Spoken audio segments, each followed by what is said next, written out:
Bonjour à toutes et à tous. Alors aujourd'hui, on se rejoint pour une nouvelle vidéo où on va discuter des chargeurs USB à mettre sur votre moto. Donc j'en ai trois différents ici. Et on va parler un petit peu de l'avantage et l'inconvénient de chacun. Allez, c'est parti.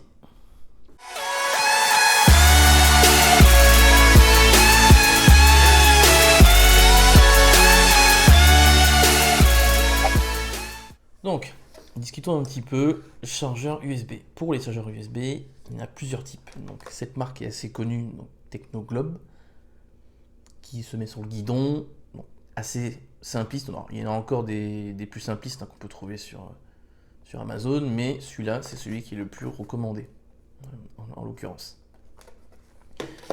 J'ai celui-là qui ressemble fortement à celui Technoglobe, donc avec deux prises USB à l'intérieur. Donc ça, c'est le chargeur vendu par Yamaha pour une MT-07. Donc celui-là, je l'ai eu un tout petit peu moins cher parce qu'il manque en fait le petit support qu'il y a ici dans le Technoglobe qui permet en fait de l'accrocher au guidon. Bon, de toute façon, sur une MT-07, il n'y a pas vraiment de place pour l'accrocher au guidon. Donc finalement, il suffit juste de le caler quelque part et de l'accrocher ici. Alors le câble est assez court, tout simplement, parce qu'il y a d'intégrer ici un connecteur compatible avec la moto Yamaha. Donc celui-là, on peut le brancher directement sur un connecteur une prise en fait qu'il y a au niveau de la MT-07 devant. Donc vous pouvez regarder sur le net, c'est assez facile. Donc globalement, elle est devant à gauche. Donc elle est un petit peu, pour l'instant, elle est serrée en fait, puisqu'il n'y a rien à mettre dessus. Ça permet de couper en fait l'alimentation de l'USB au contact. Donc si quelqu'un vient, voit un port USB sur votre moto et se branche dessus, ça ne marchera pas, tout simplement parce qu'il n'y a pas le contact en fait, tout simplement. Donc celui-là, j'ai pas eu le temps de l'installer vu que j'ai une autre moto maintenant. Mais il faut savoir que ça existe chez Yamaha. Le gros avantage de celui-là, c'est que vous ne prenez pas la tête. Vous le branchez et ensuite c'est fini. Mais le câble est effectivement beaucoup plus court, forcément, il n'y a pas besoin de le brancher sur la batterie. Pour le Technoglobe, lui, il est un peu plus complexe. Alors, vous remarquerez que c'est vraiment la même forme en fait.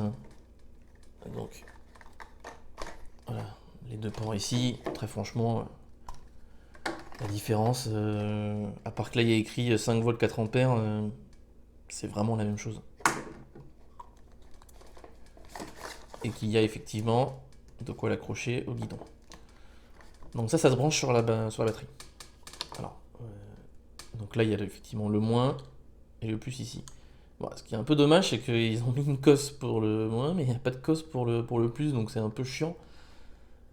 Il faut en acheter en fait vous-même, quoi.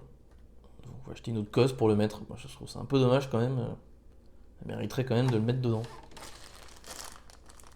Donc là dedans vous avez un fusible qui est juste là. Donc là vous avez des circlips. Et ça, ces petits trucs rouges là, c'est juste des prolongateurs. Donc c'est au cas où le fil est pas assez long. Alors très franchement, sur les nouvelles motos, c'est tellement compact que il y a largement de quoi faire avec tout ça. Et après ici, vous venez tout simplement mettre le câble ici et ensuite vous fermez le tout et vous mettez le fusible dessus et en fait ça vient pincer le câble directement tout simplement. Donc celui-là j'ai essayé de l'installer sur l'AMT et aussi sur le... Donc avant d'acheter celui-là, vu que j'ai plus la MT-07, j'ai essayé de l'installer sur CB650 et franchement ce qui m'a un peu embêté c'est donc il n'y a pas de cause, donc c'est bête, hein. Enfin une cause ça se trouve, hein. C'est pas non plus impossible. Mais ce qui m'a un peu embêté c'est voilà, cette partie là un peu quoi.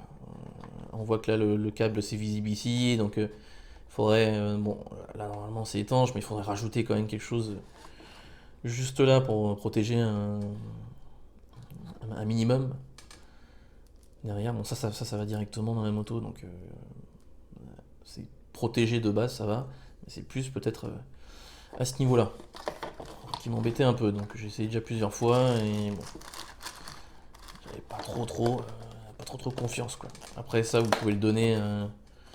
Si vous n'êtes pas trop bricoleur, vous pouvez donner ça à un concessionnaire ou aller chez un garagiste, chez Daffy, ils font ce genre de choses. Ils vous feront payer à l'heure d'installation, tout simplement. J'ai commandé du coup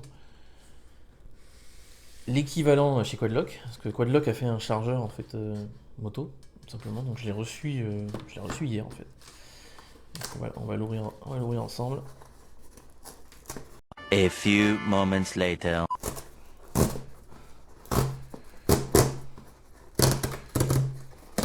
Several days later. Voilà.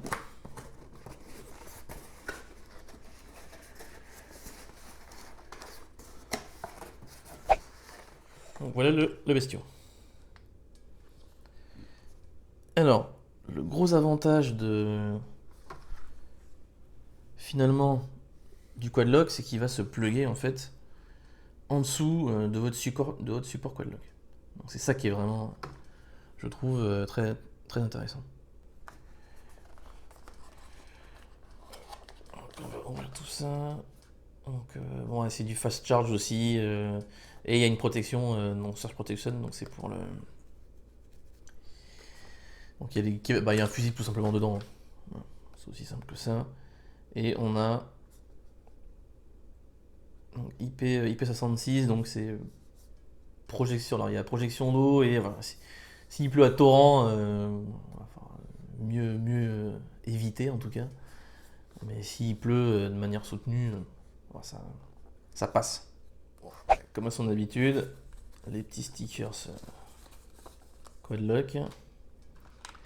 Et voici un petit peu la bête.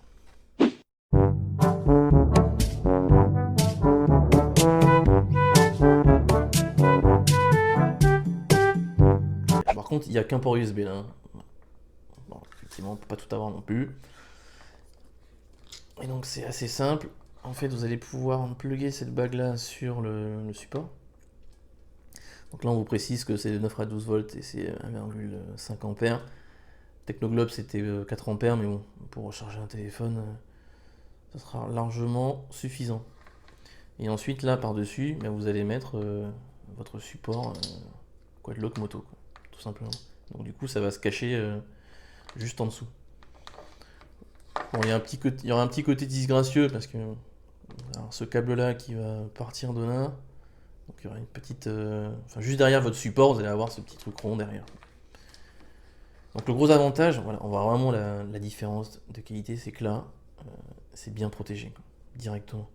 Par rapport au Technoglobe, on voit bien que c'est bien serré ici. Donc on voit pourquoi c'est du IP66. Donc le câble est assez long, hein. Je pense qu'il y a largement de quoi faire.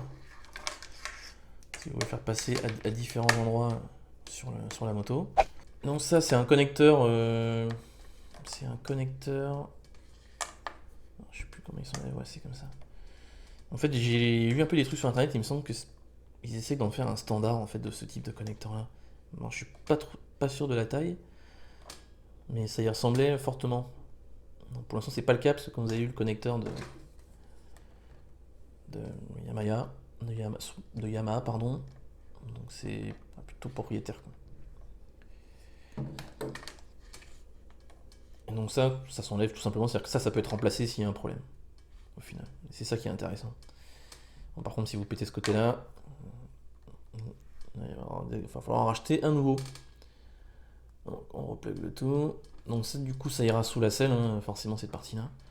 Donc là, vous avez les deux cosses qui sont directement intégrés au câble. Et c'est vraiment là qu'on voit vraiment la différence de qualité. Bon, ça vaut 34 euros. J'ai dit quoi tout à l'heure pour Technoglobe pour 15 euros. Et là, l'équivalent de celui-là, il devait être à 34, mais je l'ai eu à 20 parce qu'il manquait une partie. Et c'est vraiment là qu'on voit la qualité de la protection au final. Hein. C'est vraiment ici, ce plus-là. Bon là, un peu moyen ici, hein, je vous l'accorde. Alors que ici, regardez, c'est 10 fois mieux. Et donc vous allez juste brancher le plus et le moins. Par contre, ça consomme que si vous mettez un téléphone dedans, donc c'est pas après contact, hein. Donc ça veut dire que une fois qu'on branche en fait finalement un port USB là-dedans, ça recharge quoi qu'il arrive, donc même s'il n'y a pas le contact. Donc c'est un peu la limite, et le côté un peu dangereux de ça, bon, au même titre que le chargeur USB Technoglobe. Alors certains me diront que pour le port USB Technoglobe, on peut trouver des points après contact, on n'est pas forcément obligé de le brancher sur la batterie, on peut trouver un plus après contact sur la moto. Et voilà, bon, s'il faut s'embêter à aller chercher où est-ce qu'il y a un plus après contact, wow, enfin, je trouve ça un petit peu compliqué pour pouvoir juste charger un port USB.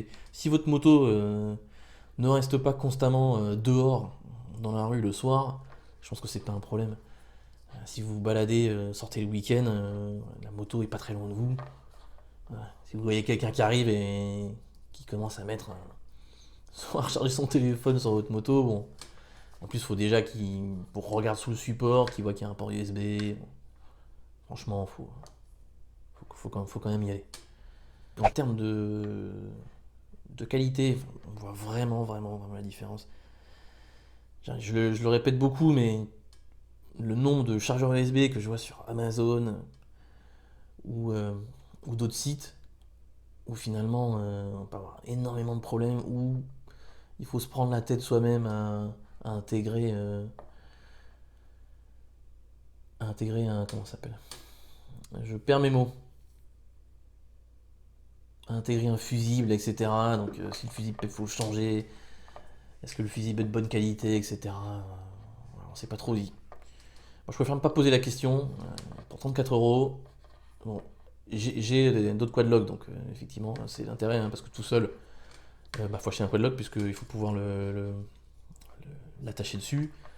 Mais au moins c'est quali, il y a des cosses directement dessus et intégré directement un système de donc ce qu'ils appelle le Surge Protection. C'est c'est un fusible, hein, tout simplement, donc c'est directement intégré dedans. Le câble est assez long. Voilà, pour moi c'est vraiment c'est vraiment le top pour ce prix-là, pour pas se prendre la tête. Si vous voulez vous prendre la tête, trouver le plus après contact, etc., rajouter une cosse, tout ça, vous prenez le Technoglobe tout simplement.